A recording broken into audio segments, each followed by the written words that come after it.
Oke ya, nanti yang belum join langsung join aja. Saya langsung mulai aja. Assalamualaikum warahmatullahi wabarakatuh. Waalaikumsalam warahmatullahi wabarakatuh. Warahmatullahi wabarakatuh. Waalaikumsalam warahmatullahi wabarakatuh. Oke, sebelumnya terima kasih untuk yang hadiran ini. Oke, saya langsung ke materinya aja ya. Untuk hari ini kita bakal bahas soal data warehouse ya. Nah, kenapa kita harus bahas ini juga? Karena ini adalah bagian yang penting dari sebuah business intelligence gitu. Atau bisa dikatakan adalah ini sumber data utama dari sebuah business intelligence. Disinilah data itu disimpan gitu ya. Oke. Nah, ini nanti bakal kebagi ke dua bagiannya karena memang pembahasannya cukup panjang ya di pertemuan ini dan pertemuan berikutnya. Semoga nanti di minggu depan kita bisa tetap sinkronus ya. Atau bahkan kalau memang bisa ke kampus ya. Kalau kampus memang udah mengizinkan ya kita akan ke kampus gitu. Oke, saya langsung mulai aja. Nah, pertama kita harus paham dulu ya definisi data warehouse itu apa gitu ya. Jadi gampangnya ini adalah repositori fisik ya, di mana data relasional dikelola untuk menyediakan data yang berkualitas dengan standar format untuk skala enterprise. Nah, maksudnya apa? Jadi di sini kita bisa bilang ini adalah data ya, yang disimpan di dalam database, di mana data itu sudah dipolakan atau sudah dirapikan gitu. Jadi memang datanya sudah berkualitas, makanya di situ dibilang gitu. Nah, terus di situ di mana setiap unit data bersifat non-volatil dan relevan pada suatu momen tertentu. Nah, maksudnya apa suatu momen tertentu? Jadi memang kalau kita ngomongin data warehouse ya, data itu kan akan terus bertambah ya seiring dengan berjalannya waktu gitu. Jadi karena kan memang dia adalah historical dari transaksi yang sudah ada dan sudah dipolakan kayak gitu ya. Nah, jadi gampangnya adalah gitu. Data warehouse adalah repositori fisik, gampangnya adalah berarti database di mana datanya itu biasanya sudah dipolakan dan sudah rapi sehingga bisa ditarik informasi dari situ. Nah, gampangnya seperti itu. Oke, kita lanjut dulu ya.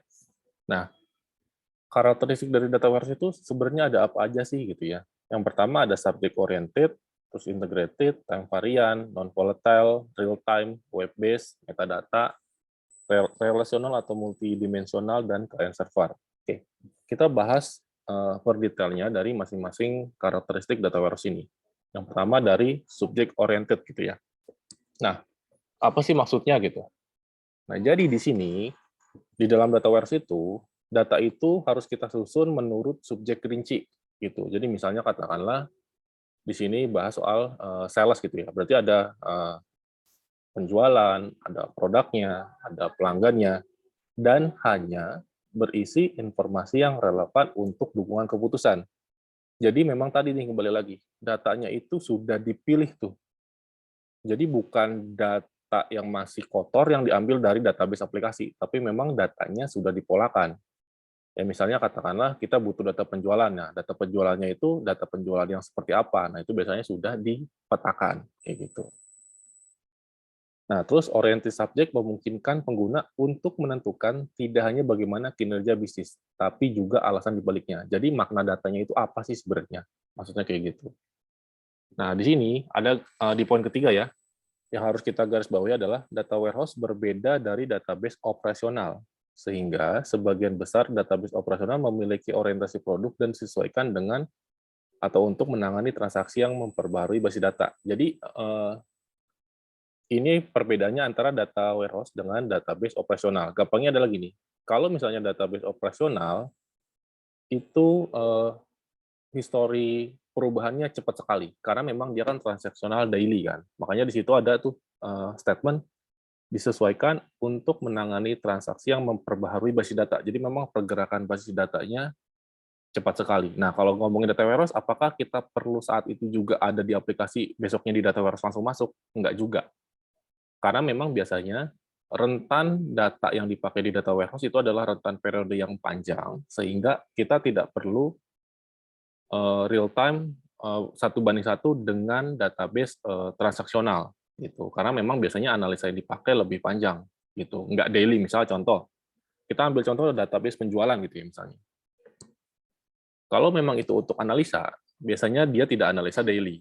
Biasanya lebih secara global, misalnya analisa 1 bulan, atau bahkan analisa 1 tahun. Tapi kalau kita ngomongin database operasional, itu biasanya dianalisa harian, mingguan, kayak gitu. Makanya bedanya di situ. Terus yang keempat, memberikan pandangan yang lebih komprehensif tentang organisasi. Nah, maksudnya apa? Jadi gini, dengan data yang ada itu, kita bisa tahu kondisi organisasi kita itu sebenarnya seperti apa sih, kayak gitu. Nah, jadi summary dari subject oriented ini ya berarti datanya itu harus sesuai dengan peruntukannya. Ya kalau memang itu untuk analisa penjualan, ya berarti data warehouse yang disusun adalah terkait penjualan. Terus kalau misalnya terkait inventory atau pergerakan stok, ya berarti adalah data-data itu yang kita ambil untuk dijadikan sebagai data warehouse gitu. Jadi nggak semua ya. Jadi misalnya contoh nih, kalau kita ngomongin inventory ya, di inventory kan banyak ya, ada master produknya, ada pergerakan barangnya. Nah, pergerakan barang kan banyak tuh. Ada yang dari penjualan, ada yang dari pembelian, ada yang dari mutasi, dan sebagainya. Nah, kita kembalikan lagi ke kebutuhan data warehouse-nya. Misalnya, katakanlah, analisa data warehouse-nya cuma perlu analisa inventory yang keluar masuk aja. Nah, berarti ya patokannya yang dibuat adalah ya udah terkait transaksi keluar masuk aja. Kita nggak peduli dia datang dari penjualan atau enggak. Tapi kalau ada analisa ke situ, ya berarti informasi itu harus masuk ke dalam data warehouse-nya, kayak gitu. Oke, terkait subject oriented, ada yang mau ditanya dulu dari sisi data warehouse?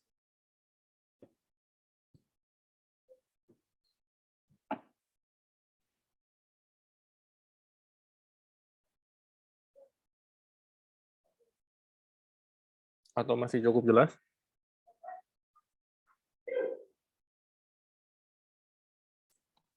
Masih cukup jelas, Pak. Ya, kita lanjut lagi ya berarti ya untuk ke karakteristik yang kedua ya berarti. Oke. Nah, yang kedua itu adalah integrity atau integritas ya. Nah, kenapa dia harus integrity? Jadi data warehouse itu harus menempatkan data dari sumber yang berbeda ke dalam format yang konsisten. Kalau teman-teman di sini ingat ya di pertemuan pertama, saya pernah bahas contoh sederhananya. Misalnya dari jenis kelamin ya, di sistem A tulisannya laki-laki, di sistem B tulisannya pria, di sistem C tulisannya male.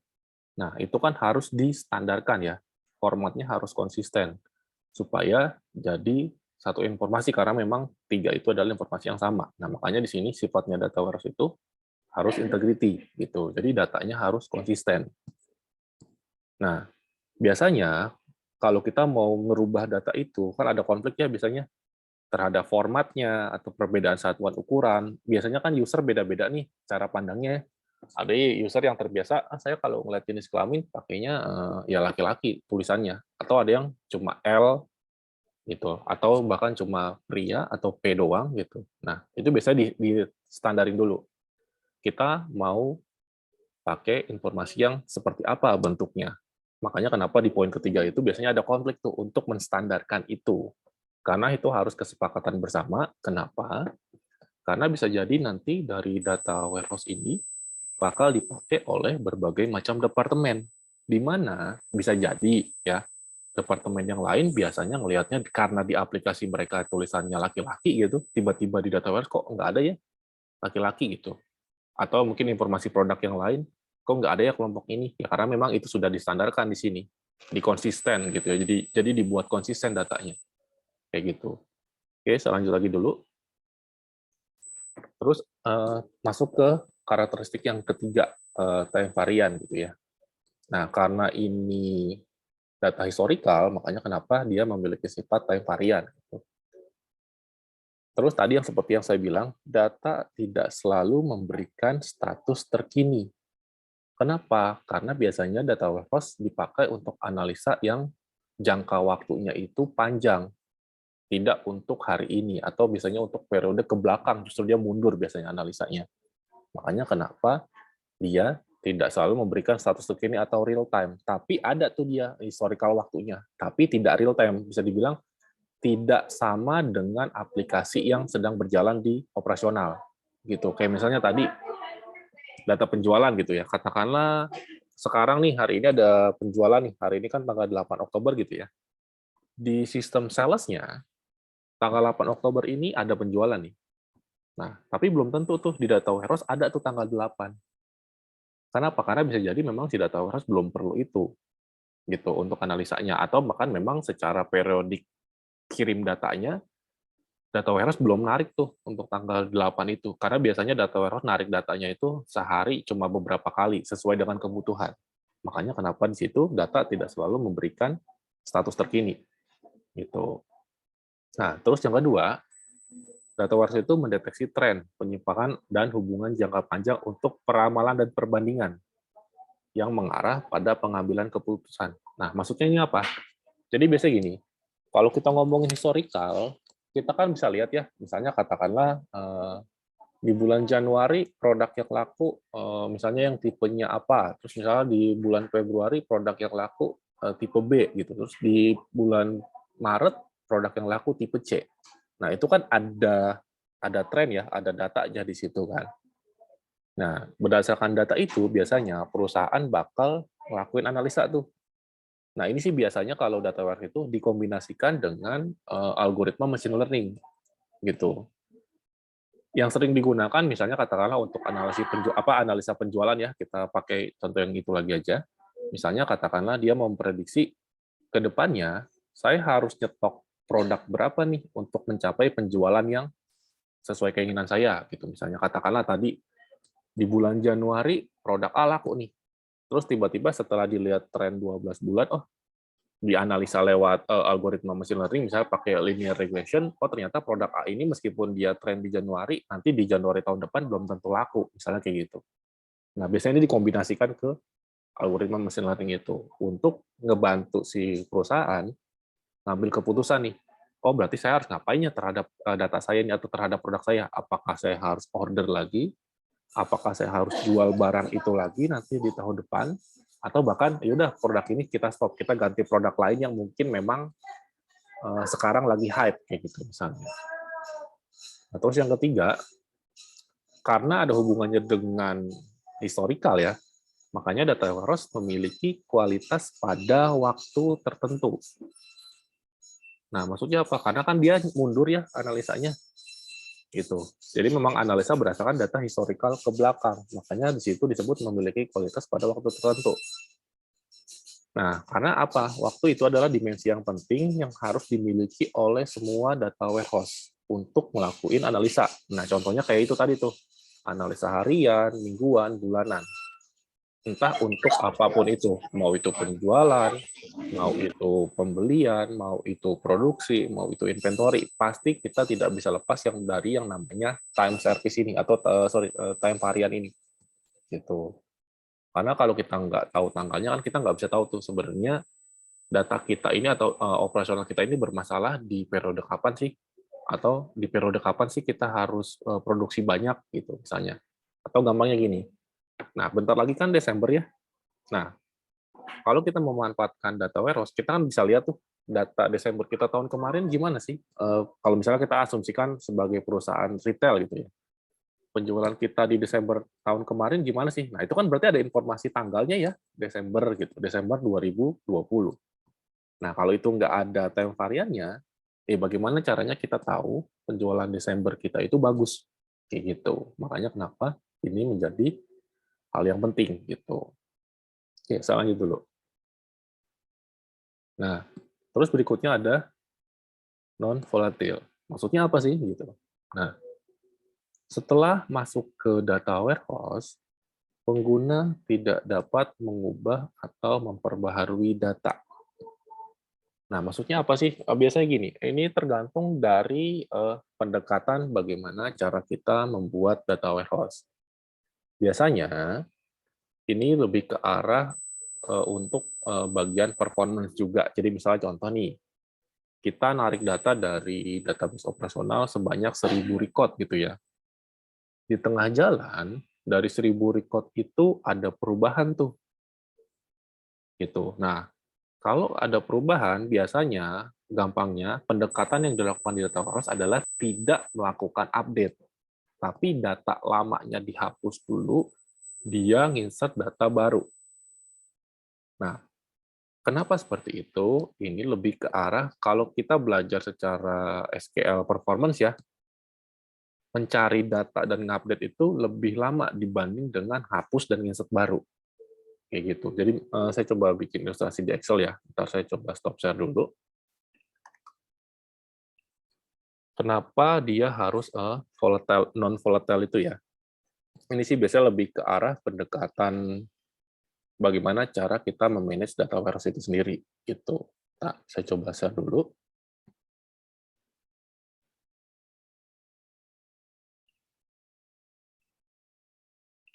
Nah, udah kelihatan ya layarnya?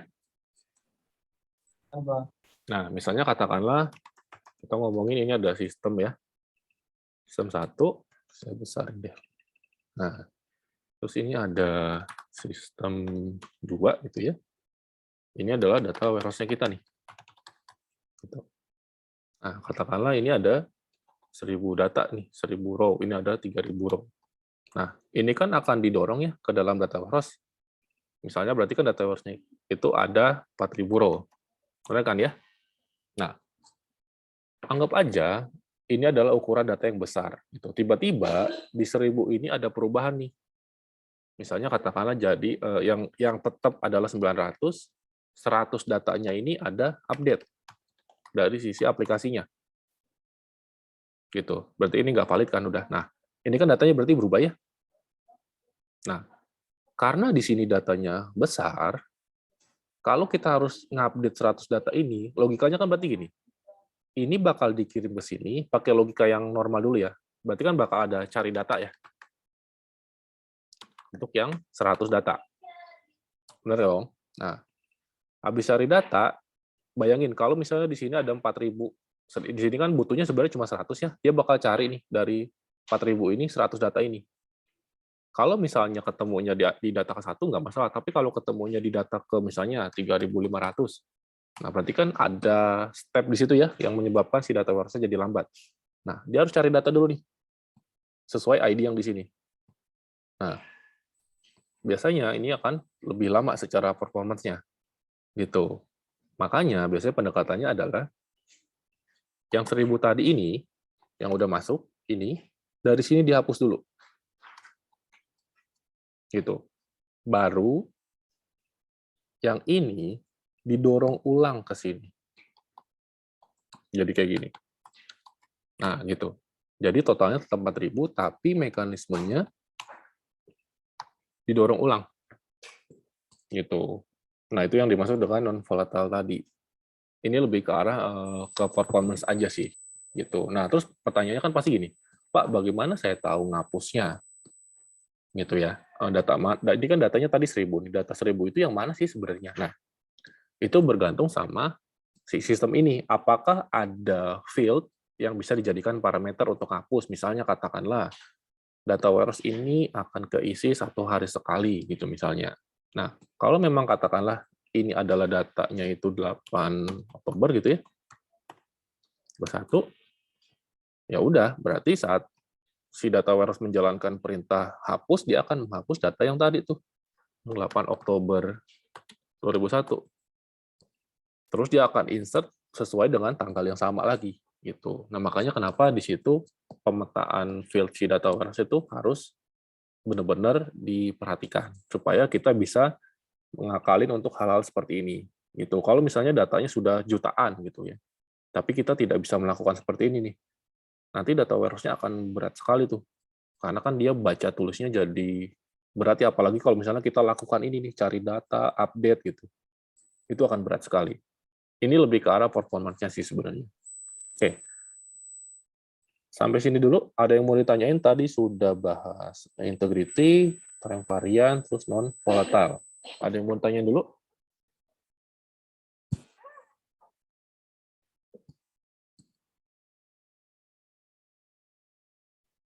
Ada yang kurang paham?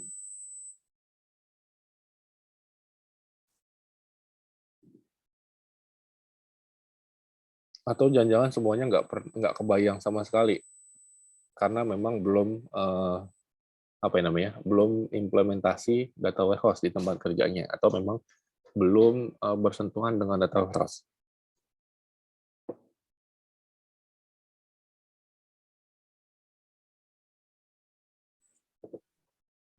Jelas, Pak. Ya, masih cukup jelas berarti ya. Oke. Saya lanjutin lagi dari PPT-nya ya berarti. Nah, itu tadi yang maksudnya adalah non-volatile. Terus, ada salah satu web base ya. Data warehouse biasanya dirancang sesuai dengan lingkungan komputasi yang efisien untuk aplikasi berbasis web. Sebenarnya ini kalau untuk sekarang kita bisa bilang iya, bisa bilang juga tidak ya. Tapi memang sekarang kebanyakan seiring berkembangnya cloud computing ya, data warehouse pasti lebih banyak diakses lewat mobile, di mana mobile itu ya bisa pakai web atau bisa pakai apps gitu ya. Jadi memang dirancang untuk ke arah situ, tidak dirancang untuk dibuka lewat desktop biasanya memang. Gitu. Karena memang biasanya orang-orang yang nantinya akan menggunakan data di data warehouse itu adalah level top management tuh dari perusahaan, di mana mereka adalah orang-orang yang jarang di depan laptop di kantor gitu, bisa jadi ya. Mereka lebih sering buka mobile-nya, mereka lebih sering buka browser dari handphonenya, kayak gitu. Makanya kenapa ada poin web base ini, kayak gitu. Nah, terus kalau kita ngomongin data warehouse ya, itu ada karakteristik relasional dan multidimensional. Gitu. Nah, ini maksudnya apa sih? Jadi kan kalau kita ngedesain sebuah database ya, di dalamnya ada berbagai macam table gitu ya. Kita kan harus mempertimbangkan hubungan relasionalnya dan multidimensionalnya. Kenapa? Karena kalau misalnya kita ngerancangnya itu di dalam satu row data, itu bisa berpengaruh ke dalam performance dari si data warehouse itu sendiri ketika dia ditarik menjadi sebuah dashboard di apa namanya tuh saat kita visualisasi. Nah, maksudnya seperti apa sih? Maksudnya seperti ini. Jadi misal saya coba di Excel lagi ya. Nih. Nah, jadi misal katakanlah kalian diminta untuk membuat analisa, misalnya analisa penjualan gitu ya, di mana di analisa penjualan itu ada informasi produk. Jadi misalnya katakanlah kalian buat nih table transaksi gitu ya, nama tabelnya transaksi. Nah, di mana di dalam transaksi ini kan ada ID transaksi ya, terus misalnya ada produknya kan, biasanya ada tanggal juga, terus ada produknya. Nah, misalnya katakanlah di sini kalian gabungin antara si ID si transaksi ini dengan master produknya. Jadi misalnya di sini ada ID produk, namanya juga kalian bawa. Kalau misalnya ada satuannya juga kalian bawa juga satuan produknya. Terus kalau misalnya ada HPP-nya atau harga produksinya juga ada, misalnya kayak gitu ya. Terus misalnya ada harga jual juga di sini. Terus yang terkait produk misalnya katakanlah ada deskripsi produk gitu ya. Nah, misalnya katakanlah kalian buatnya seperti ini. Oke, misalnya kita bikin deh contoh ya. Kita gini aja. Contoh sederhana aja gini. Nah, misalnya katakanlah kita ambil tanggal yang sama deh. Oke ya. Nah, produknya misalnya katakanlah begini. Nah, lagi. Oke. Nah, misalnya ini itu ya.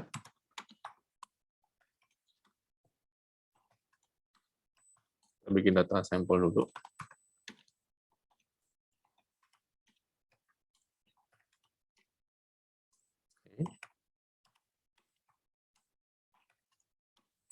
Nah, katakanlah ini kita samain aja. Nah, ini kita isi satuannya misalnya pieces gitu ya. HPP-nya kita isi 50.000 semua. Nah, misalnya ini 70.000. Oke. Nah, kalau kita mengacu ke metode penyimpanan datanya, contoh ya misalnya katakanlah, untuk A ini kan ada beberapa data ya, misalnya di sini. Nih, ada 2 ya. Padahal kan sebenarnya ini adalah produk yang sama nih. Benar ya, ini kan produk yang sama. Tapi karena kita jadiin dia sebagai satu table seperti ini jadi kesimpan 2 kali nih. Secara metode penyimpanan. Berarti karena dia kesimpan 2 kali, berarti kan secara pembacaan dia harus dibacanya 2 kali. Kayak gitu kan. Nah, biasanya kalau data dikit ini tidak masalah. Tapi kalau anggap lagi nih, datanya sudah jutaan, ini kan jadi redundansi ya. Nah, kalau redundansi, nanti pasti bakal berpengaruh secara performance-nya. Padahal, untuk nama dan deskripsi produk, kita bisa pecah nih. Atau bahkan sampai HPP. Ini 4 ini bisa kita pecah sebenarnya. Ke dalam table lain, misalnya katakanlah ke master produknya. Gitu. Jadi misalnya di sini ada ID produk, nama, deskripsi produk, satuan gitu ya. Sama HPP-nya. Misalnya seperti itu. Nah, kalau kita lihat ke sini, berarti kan harusnya di sini ada A, DB, CC, DD, EE, dan FF gitu ya. Cuma itu kan harusnya produknya kan. Nah, seperti itu.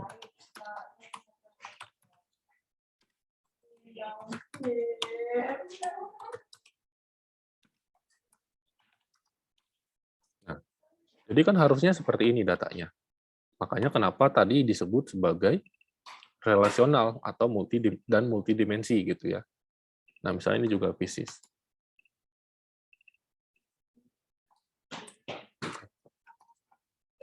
Nah, gitu. Nah, sebenarnya kan ini adalah informasi masternya, berarti kan sebenarnya kita tidak perlu ini lagi nih. Itu nggak perlu lagi. Kan berarti jadi hilang harusnya kan. Sorry. Nah, sorry. Oke. Anggaplah ini nggak ada, berarti harusnya ini nggak ada. Nah, berarti kan sebenarnya kita cuma perlu ini, ID, tanggal, ID transaksi ya, sorry. Tanggal, ID produk, harga jual. Nanti tinggal di-join di data warehouse-nya ke sini. Gitu. Jadi yang disimpan di data warehouse-nya secara data cuma master produknya ini aja gitu loh. Jadi kita menghemat nih secara performance sama secara penyimpanan data-data ini yang redundansi. Makanya kenapa di sini menggunakan struktur relasional gitu atau struktur multidimensi. Jadi strukturnya tuh nggak jadi satu seperti ini. Gitu. Ada baiknya seperti itu. Terus pertanyaannya kan pasti bakal gini ya, Pak, kalau misalnya saya bikin digabung, boleh atau enggak? Sebenarnya bisa aja. Tapi ketika nanti di depan datanya sudah terlalu besar, ditakutkan secara performance data warehouse bakal melambat, otomatis ketika itu melambat bakal berpengaruh sama seberapa cepat visualisasi yang dihasilkan ke user dan sama seberapa cepat user bisa menganalisa data itu gitu loh. Kan kalau misalnya user mau ngelihat data ini jadi lambat ya. Nah, karena jadi lambat ya bisa jadi berpengaruh ke usernya. Usernya jadi malas untuk pakai ini, usernya jadi lama untuk analisanya kayak gitu. Karena dari awal kita sudah kurang tepat nih untuk merancang struktur dari si data warehouse itu sendiri kayak gitu.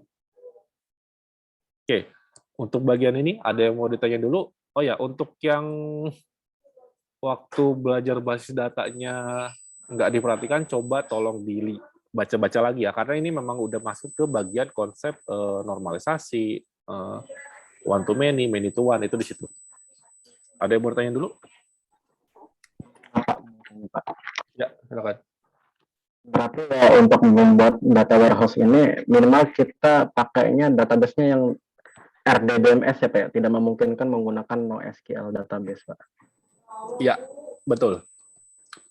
Jadi ini berdasarkan pengalaman saya juga ya. Jadi memang akan lebih baik ketika kita membuat data warehouse itu menggunakan database yang menggunakan konsep RDBMS ya, bukan yang basisnya NoSQL.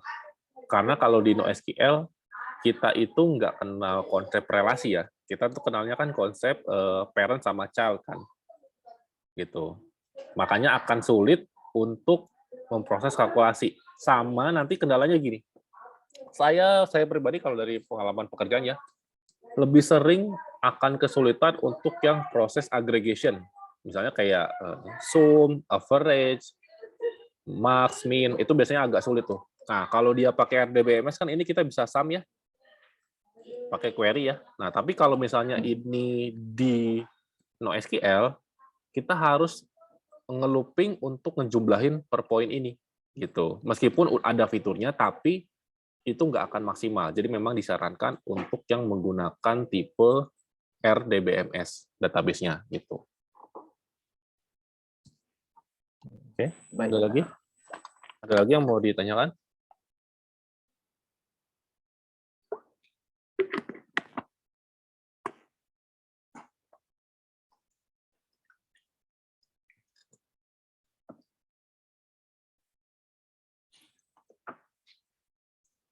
Oke, yang lain gimana? Jelas atau yang lain bingung karena di sini udah masuk ke database juga. Ini saya nggak tahu ini kalian waktu itu dapat di semester berapa ya. Saya juga lupa ini di semester berapa untuk basis data ini. Jelas, Pak. Oke ya, kita lanjut lagi. Oke. Nah, berikutnya dia konsepnya pasti client server ya. Karena memang dia butuh resource yang besar, user yang akses juga banyak, jadi tidak disarankan untuk menggunakan arsitektur yang topologinya standalone ya, gitu. Karena user penggunanya adalah lebih dari satu pasti, makanya kenapa di sini arsitekturnya client server gitu. Makanya di situ dia bilang data warehouse menggunakan arsitektur client server untuk menyediakan akses mudah bagi pengguna akhir. Nah, pengguna akhirnya ini biasanya kan top management ya, di mana pasti kan mereka banyak beberapa orang. Misalnya kayak tadi bagian penjualan ya pasti ada top manajemennya, bagian inventory ada juga gitu. Dan mereka pasti ngakses dari tempat mereka masing-masing. Tidak mungkin dari server si data warehouse-nya itu sendiri, akan bentrok gitu, akan kesulitan untuk manage aksesnya. Makanya kenapa dia menggunakan client server. Oke, kita lanjut lagi. Nah, di sini ada poin real time. Sebenarnya ini tuh bisa iya, bisa tidak, tergantung kebutuhan dari perusahaan itu sendiri. Tadi kita udah pernah singgung ya tadi ya di sebelum-sebelumnya.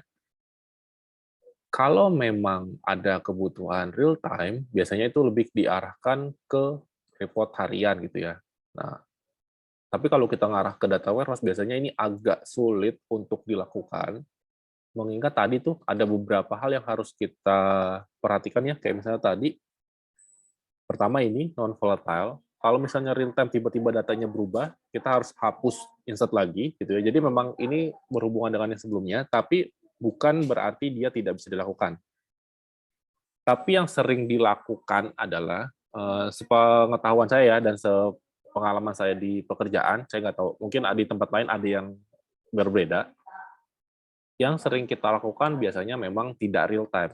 Seperti yang saya bilang tadi, jadi memang biasanya data warehouse itu narik data dari sumber datanya itu bisa cuma beberapa kali sehari aja, gitu. Atau bahkan bisa jadi untuk data, misalnya kan sekarang tanggal 8 ya, bisa jadi data warehouse hanya menarik data tanggal 8 ini adalah besok, gitu. Jadi katakanlah begitu tanggal 9 data warehouse baru ngecek, ada nggak nih tanggal 8? Tarik, jadi biasanya H+1 ya. Dia nariknya tuh H+1 setelah transaksi itu terjadi.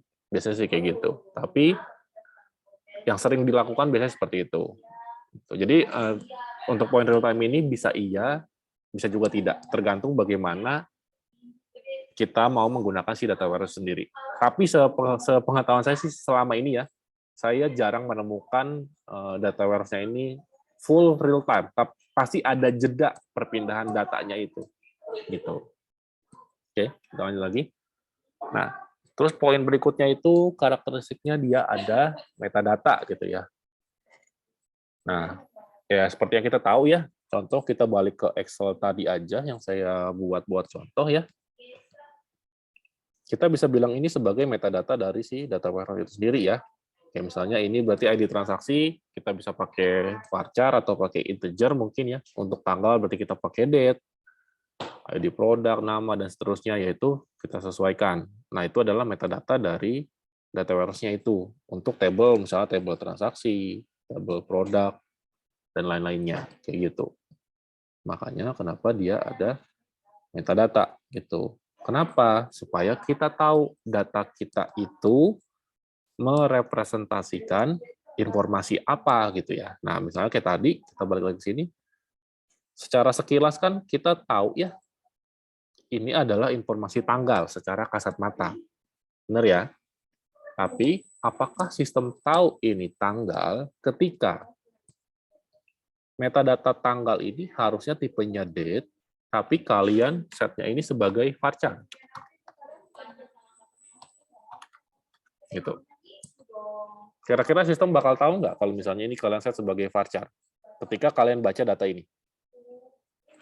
Menurut kalian, kira-kira bakal bermasalah nggak nanti? Contoh sederhananya ya, bakal bermasalah nggak kira-kira? Salah, Pak. Kenapa bermasalah? Karena format tanggal itu ada banyak sekali ya, Pak. Ada yang pakai garis miring, ada yang pakai titik gitu. Maka jika dia tidak distandarkan, maka dia akan terjadi data yang Redundansi. betul. Nah, itu ya. Jadi jawaban dari teman kalian. Kalau misal kenapa saya taruh kasusnya di tanggal ini? Karena memang seperti yang kita ketahui ya, format tanggal itu bermacam-macam ya. Jangankan di sebuah sistem, kalau kalian buka laptop kalian sendiri masing-masing, laptop saya dengan laptop kalian bisa jadi format tanggalnya beda. Ada yang terbiasa dengan formatnya bulan duluan, ada yang formatnya terbiasa dengan tanggal duluan, gitu ya, atau bahkan ada yang depannya tahun duluan. Nah, hampir di semua database itu biasanya menyimpannya di table itu formatnya adalah, ada yang masih ingat nggak? Format tanggal di database? Format Pak. date time. Nah, formatnya biasanya apa dulu yang dicatat sama urutan pertamanya? Tahun. Tahun. Tahun kan? Tahun, terus bulan, bulan dan hari. hari kan? Nah, Ya, baru di situ dia baru itu kan jamnya jamnya. kan. Nah, gitu. Nah, di sini kan dia langsung berubah nih. Tapi karena tipenya date, nanti sistem akan kenalin meskipun di sini formatnya berubah. Tapi kalau di sini kita setnya varchar, ya, sistem nggak akan kenalin ini nih, format ini, gitu. Karena dianggapnya string biasa. Gitu ya, makanya kenapa pentingnya metadata itu sesuai dengan peruntukannya, gitu ya. Nah, ini aja tadi saya inputnya tahun dulu padahal. Nah, tapi karena formatnya itu format date dan ini si Excel-nya mendeteksi sebagai date, makanya dia kebaca sebagai date gitu. Tapi kalau misalnya saya setnya sebagai varchar di database-nya, bisa jadi dia kan kesimpannya seperti ini. Ya udah, nanti kita akan sulit untuk membedakan sebenarnya yang pertama ini tahun atau bulan ya, atau hari bahkan kayak gitu. Apalagi misalnya formatnya ini nih 2 digit gitu kan, tambah bingung lagi kita mana yang tanggal, mana yang bulan, mana yang tahun. Makanya kenapa metadata ini jadi bagian yang terpenting atau bagian yang penting dari data warehouse ini supaya datanya sesuai dengan peruntukannya gitu ya. Oke. Nah, tadi setelah kita bahas karakteristiknya, nah kita bahas framework data warehouse-nya, atau gampangnya adalah ketika kita membuat sebuah data warehouse sebenarnya arsitekturnya bakal seperti apa sih yang secara simpelnya gitu ya. Nah, kalau kita ngomongin ya tadi dari gambar ini, kalau kita tadi bahas aplikasi itu adalah di bagian yang ini. Jadi misalnya ada aplikasi penjualan, aplikasi inventory, aplikasi HR gitu dan sebagainya. Atau bahkan dari ada file yang CSV, Excel gitu. Nanti data-data ini yang bakal menjadi sumber dari data warehouse itu sendiri. Itu data warehouse-nya biasanya ada di sini. Ya. Ada yang masih ingat kemarin data mart? Jadi data mart adalah bagian yang lebih kecil dari sebuah data warehouse ya. Makanya kenapa di sini ada data mart marketing, data mart engineering, data mart finance gitu. Baru nanti dia divisualisasi nih. Nah, dari sumber data ini di sini dia ada proses ETL ya. Jadi dia dibersihkan atau dirapikan. Jadi kayak misalnya contoh tadi yang misalnya jenis kelamin gitu ya, itu masuk di bagian sini. Datanya distandarkan sebelum dia dimasukkan ke dalam data warehouse. Makanya kenapa urutannya diselect dulu, diekstrak dulu, ada informasi apa aja, habis diselect, terus dirubah, ditransform, baru nanti dia dikirim ke data warehouse-nya. Nah, baru setelah jadi data warehouse, dia divisualisasikan, entah itu menggunakan Power BI, aplikasi web mungkin, atau pakai ClickView, pakai Tableau. Visualisasinya bisa bermacam-macam. Tapi intinya, secara garis besar, kita bisa manfaatin framework ini nih. Ada datanya, ada proses ETL-nya, baru ada data warehouse-nya. Kayak gitu. Nah, pertanyaan saya, menurut kalian kira-kira proses ETL ini manual atau otomatis? Otomatis, Pak. Otomatis. Kenapa otomatis? Karena misalkan kalau manual, pasti effortnya terlalu besar. Untuk setiap sekali proses datanya akan mengeluarkan effort terlalu besar. Sehingga kenapa harus prosesnya secara otomatis? Oke. Temennya ada yang bisa punya jawaban lain?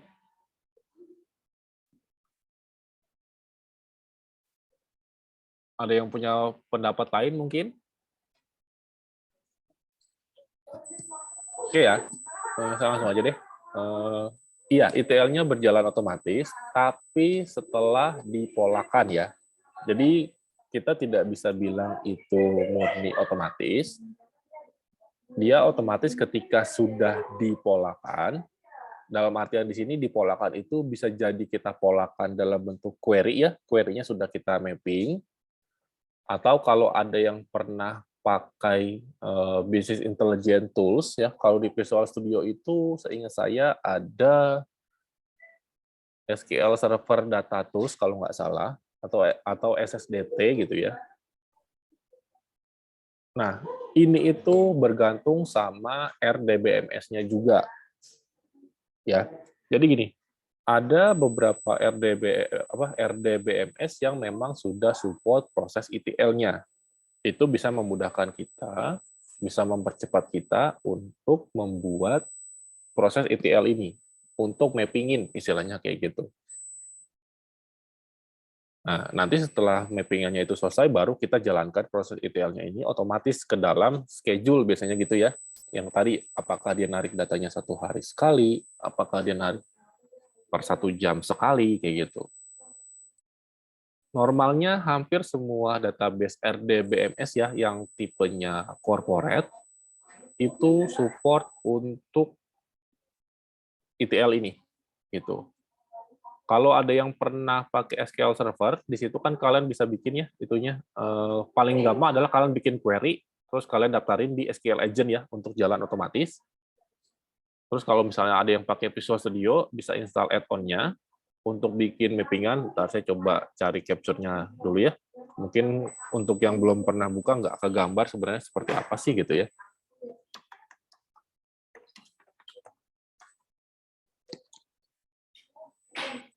Saya coba cari dulu contohnya ya.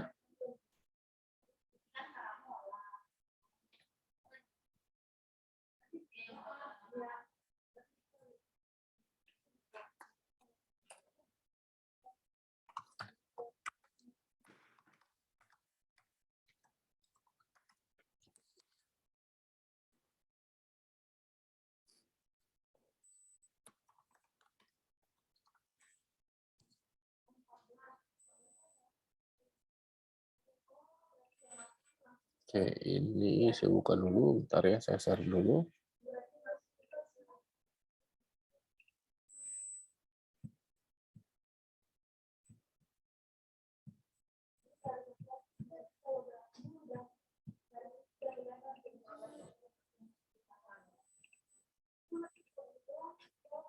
Nah, ntar saya share lagi. Oke, nah ini contohnya. Ini kalau kita buka pakai Visual Studio ya. Jadi di sini kita misalnya contoh kita mau bikin ETL tuh gitu. Untuk ngambil data dari database aplikasi ke data warehouse kita.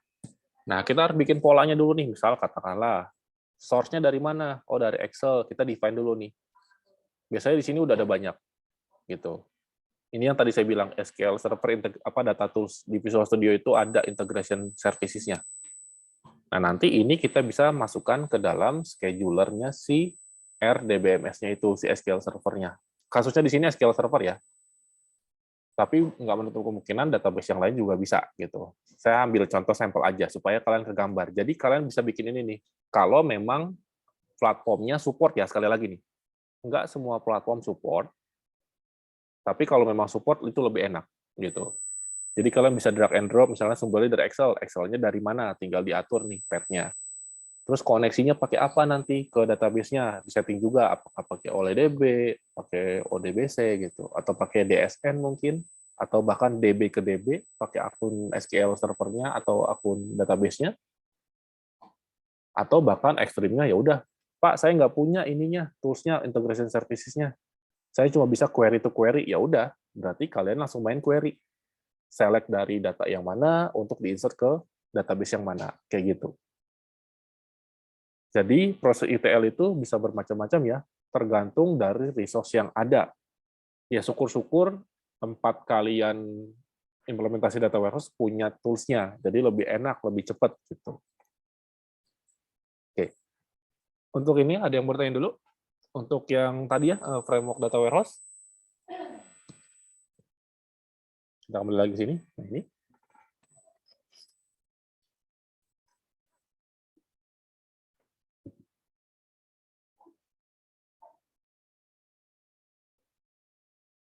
Atau semakin bingung setelah melihat semakin banyak hal baru?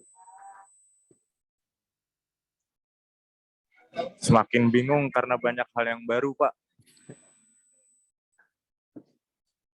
Oke. Tapi maksudnya gini, dari penjelasan yang tadi, ada beberapa hal yang sudah dipahami tapi kan ya? Ya, sudah, Pak. Sudah, Pak. Karena memang pasti banyak istilah baru yang memang kalian tidak pernah lihat gitu ya, tiba-tiba di sini saya bahas gitu ya, apalagi udah masuk ranahnya teknis banget gitu ya.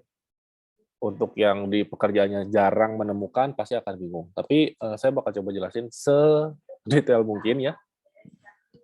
Makanya kalau memang ada yang tidak dipahami langsung ditanyakan aja gitu ya. Saya coba gambarin semaksimal mungkin. Gitu. Saya ulangi lagi ya untuk poin ini. Jadi gampangnya adalah kalau kita mau membangun data warehouse ya, yang perlu kita garis bawahi adalah ada data source-nya, gitu ya. Terus ada proses pembersihan data lah gampangnya kayak gitu. Di sini biasanya proses ETL ya. Terus ETL itu ya, extract, transform, load sebenarnya singkatannya dari itu ya. Ada data warehouse-nya, baru nanti divisualisasi. Jadi kalau misalnya kalian nih nanti diminta untuk merancang sebuah data warehouse, ya udah patokannya ini. Tanya dulu data source-nya ada di mana. Terus bagaimana cara kalian mengekstrak datanya untuk menstandarkan itu, disimpannya di mana? Apakah di on-premise server, di lokal kantor kalian, ataukah di cloud server, entah itu di AWS, atau di Google Cloud Platform, atau di Amazon, atau di Alibaba Cloud. Itu kita nggak ada yang tahu kan, sesuai situasinya. Baru nanti visualisasinya seperti apa. Nah, kurang lebih gambarnya kayak gitu. Oke, saya coba lanjut dulu untuk slide berikutnya ya. Nah, ini detailnya ya. Setelah tadi data source-nya banyak ya, kita bisa macam-macam. Ini tadi yang ETL, data extraction dan transformation. Jadi memang intinya itu adalah proses merapikan data ya, ketika memang formatnya tidak standar atau memang formatnya kita tidak perlu semuanya, cuma perlu beberapa gitu ya. Ini data load, data dimasukkan ke data warehouse-nya gitu ya. baru nanti dia jadi enterprise data warehouse. Kayak gitu. Nanti dari data warehouse itu kita bisa pecah menjadi sebuah data mart yang kecil supaya per masing-masing departemen bisa mengakses data itu sesuai kebutuhannya. Oke. Terus ada operational data source, ini yang biasanya bersifatnya daily ya. Tadi yang data transaksional atau data operasional. Sama ya, data itu metadata lagi. Pasti. Terus ada arsitekturnya yang tadi tuh. Nah, untuk mencapai ini, ya pastikan kita harus susun arsitekturnya. Kita mau pendekatan yang seperti apa? Apakah semua ini dijadikan satu server database-nya, atau bahkan ini servernya beda, ini database-nya untuk data warehouse punya server sendiri, apakah ETL-nya di server yang sama, gitu ya. Makanya kenapa di sini ada poin arsitektur data warehouse-nya ini, di sini, gitu. Nah, seperti yang kita ketahui ya, ada banyak arsitektur yang bisa kita pakai sebenarnya. Tapi kan pasti ada yang idealnya seperti apa, ada yang tidak disarankan untuk dipakai. Tapi kembali lagi, semua itu bergantung kepada resource yang ada di mana data warehouse itu mau diimplementasikan. Gitu. Jadi misalnya katakanlah sumber dayanya sedikit nih, tapi kita butuh data warehouse-nya. Gitu. Nah, kadang biasanya dipaksakan tuh, ya udah kita bikin data warehouse-nya di satu server yang sama dengan aplikasinya. Ada juga yang seperti itu. Ada juga yang memang dipisah-pisah. Nah, yang pertama ini ada arsitektur three-tier ya. Jadi ada data acquisition, berarti ada data si aplikasi tadi. Terus ada data warehouse-nya. Terus ada software yang digunakan untuk mengakses data warehouse-nya. Nah, ini yang disarankan. Aplikasinya beda, data warehouse-nya beda juga lokasinya, klien yang aksesnya juga beda. Nah, jadi seperti ini gambarannya kurang lebih ya. Jadi si klien ngaksesnya ke aplikasi, nanti aplikasi ngaksesnya ke database gitu. Jadi memang dipisah nih. Ini yang disarankan. Tapi ada juga yang misalnya katakanlah versi lebih murah lah gitu. Antara aplikasi sama database digabung tuh. User ngaksesnya ke server yang sama. Gitu. Nah, baru nanti kita ngomongin data warehouse-nya nih. Aksesnya seperti apa gitu. Nah, jadi ini ngaruh ya. Tapi kembali lagi ini tidak menjadi patokan baku, tapi kembali lagi disarankan semua proses itu dipisahkan sesuai dengan fungsinya. Kalau memang aplikasi ya berarti aplikasinya tersendiri punya resource. Terus misalnya ada ETL-nya, berarti kalau memang ETL-nya load-nya misalnya gede banget, butuh memori yang besar, berarti dipisahkan juga. Data warehouse-nya juga, kalau memang misalnya katakanlah diaksesnya oleh banyak user, sama. Misalnya kalau ada aplikasi web, apakah aplikasi webnya dijadikan satu dengan data warehouse-nya? Misalnya kayak gitu. Nah, itu bergantung sama resource yang dimiliki oleh si perusahaannya itu sendiri. Nah, makanya di sini, setelah kita bahas tadi semua itu, ada beberapa hal kunci yang harus kita perhatikan. Tadi yang pertama, ketika kita mau bikin data warehouse itu, kita pakai database apa nanti di data warehouse-nya. Nah, ini kan tadi ada pertanyaannya dari teman kalian ya. Berarti database-nya harus yang RDBMS, Pak? Iya. Gitu. Makanya jangan sampai kita kurang tepat untuk menggunakan, misalnya katakanlah, Pak, saya mau pakai MongoDB untuk data warehouse-nya. Atau Pak, saya mau pakai yang berbasisnya NoSQL, gitu. Pakai produknya Azure, CosmoDB. Nggak masalah, tapi kembali lagi, kita lihat peruntukannya, apakah mereka bisa menjawab karakteristik dari data warehouse tadi itu. Nah, ketika memang itu tidak sesuai, ya berarti kita kembalikan lagi opsinya ke database yang RDBMS. Ya bisa pakai SQL Server, bisa pakai Oracle, gitu kan, atau bisa pakai Postgre, dan sebagainya. Nah, terus yang kedua, apakah itu prosesnya paralel atau di partisi, kayak gitu. Maksudnya gini, apakah data yang dikirim itu dalam bulky 1 hari tadi, misalnya katakanlah data tanggal 7 kita tarik tanggal 8, data tanggal 8 kita tarik tanggal 9, atau memang datanya kita kirim per jam. Nah, ini juga harus diperhatikan. Kenapa? Karena ini bergantung sama kemampuan resource-nya sih sistem kita. Contohnya, kita kembali lagi ke arsitektur yang ini ya. Nih, misalnya, katakanlah kalian kata, Pak, ini kan saya punya aplikasi banyak ya. Ada ERP, ada legacy aplikasi, ada POS gitu ya. Saya setting data warehouse-nya, aksesnya per 10 menit, Pak. Nah, misalnya seperti itu ya. Nah, kalau misalnya saya tanya kalian, kira-kira kalau misalnya data warehouse-nya kita kasih 10 menit sekali untuk narik data, dampaknya apa ke aplikasi operasionalnya? Ada yang bisa jawab? Atau ada yang bisa bantu jawab? Dampaknya mungkin akan sering error sih, Pak. Oke, ada yang bilang dampaknya sering error. Oke, ada yang bisa menambahkan lagi? Selain error, kan pasti error. Ya, ada. Pasti. Ada lagi yang lain? Database-nya overload. Oke, database-nya overload. Terus apa lagi? Kalau dari sisi user, gimana usernya? Ya pasti data aksesnya akan jadi lambat. Oke, data aksesnya di dalam bar. Oke ya, dari beberapa jawaban dari teman kalian itu tadi, ya, kita bisa ambil kesimpulan gitu. Kalau misalnya set ngambil datanya itu kurang tepat gitu ya, mungkin di satu sisi data warehouse-nya oke, data warehouse-nya bakal lebih cepat sama dengan data sumbernya. Tapi kita nggak bisa kesampingkan aplikasi-aplikasi itu kan ya, yang datanya kita tarik, di mana aplikasi itu diakses oleh user. Nah, kita kan harus menjaga kenyamanan usernya saat memakai aplikasi itu. Kayak tadi misalnya, terlalu sering diakses, tiba-tiba dia jadi kena query timeout, otomatis jadi error di sisi usernya. Terus karena keseringan diakses, jadi memorinya cepat penuh, jadi overload gitu kan. Nah, karena overload, jadi lambat aplikasinya. Nah, kalau aplikasinya lambat, yang komplain siapa? Kembali lagi ke usernya.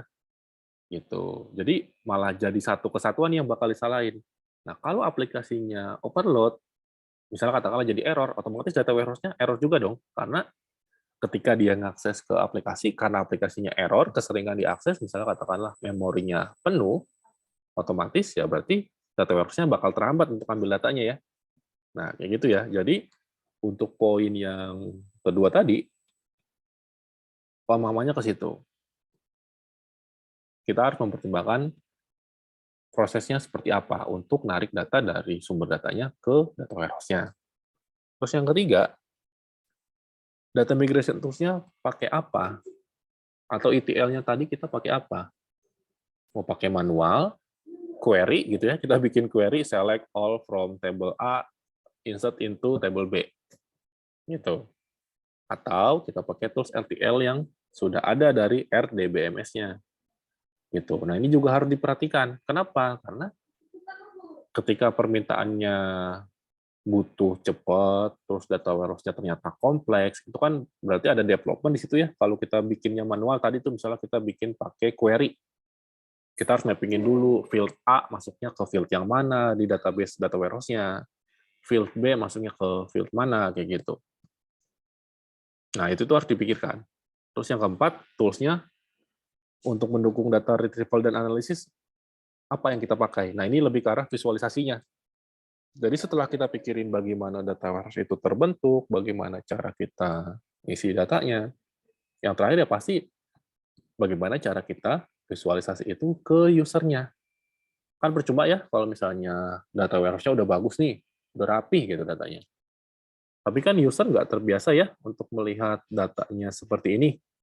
Nggak semua user nyaman untuk melihat data seperti ini kan. Kayak gitu kan. Makanya pertanyaannya bakal bergeser. Kita mau visualisasi pakai apa? Apakah kita bikin pakai web, di mana berarti ada development lagi, atau kita pakai tools yang udah ada, misalnya kayak Power BI, pakai ClickView, atau pakai Tableau, gitu ya, atau pakai Metabase, banyak. Nah, tapi kembali lagi, itu bergantung kepada resource dari si perusahaannya. Karena pasti memang beberapa tools visualisasi yang ada itu rata-rata memiliki lisensi. Karena level free-nya biasanya ada limitasi, tapi kita harus benar-benar bisa mapping itu. Makanya kenapa itu masuk ke poin yang keempat nih, tools apa yang bakal kita pakai untuk visualisasi, kayak gitu. Oke, untuk materi hari ini cukup sampai di sini. Ada yang mau ditanyain dulu sambil saya absen ya? Pak, izin bertanya, Pak. Iya, silakan. Ini untuk mata kuliah ini akan berakhir atau akan ada pelajaran untuk aplikasi nggak sih, Pak, ujungnya? Ada. Nanti kita ada praktek untuk coba bikin data warehouse-nya, makanya kenapa di pertemuan pertama saya bilang tuh coba untuk install SQL Server Express ya, kalau memang yang pakai Windows gitu ya. Kalau yang pakai misalnya non Windows mungkin bisa install MySQL, nanti datanya kita insert ke situ. Nanti kita coba visualisasinya di Power BI aja gitu. Ada. Nanti kita coba praktek gitu. Jadi supaya kegambar ya bagaimana cara kita ngebuatnya, terus bagaimana cara kita visualisasinya gitu. Jadi nanti kita ada prakteknya kok.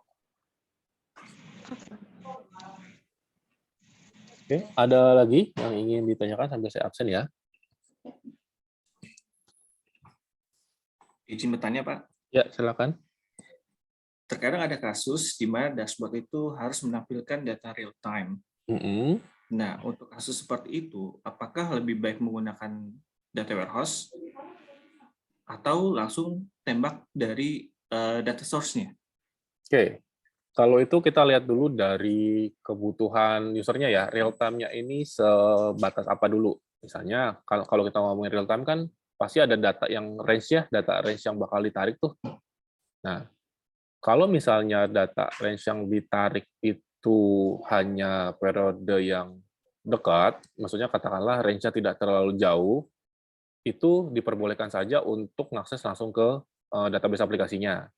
Tapi kalau misalnya keperluan real time-nya untuk range yang besar, misalnya katakanlah bisa data beberapa bulan, biasanya makna real time itu udah nggak relevan biasanya. Karena kalau data yang ditarik udah lebih dari rentan yang singkat, misalnya katakanlah dalam beberapa bulan, itu biasanya lebih ke arah ke data warehouse-nya. Karena analisanya jadi nggak valid harusnya. Jadi kurang valid kalau memang data yang dipakai rentannya besar. Jadi kembalikan lagi nih, data yang mau ditarik itu untuk makna real time itu seberapa besar. Kalau datanya sedikit, itu sah-sah aja untuk langsung ke database aplikasinya. Tapi biasanya sih sepengetahuan saya, kalau kita ngomongin data warehouse, peruntukannya memang untuk yang tipikalnya data historical. Jadi memang data yang rentannya banyak gitu.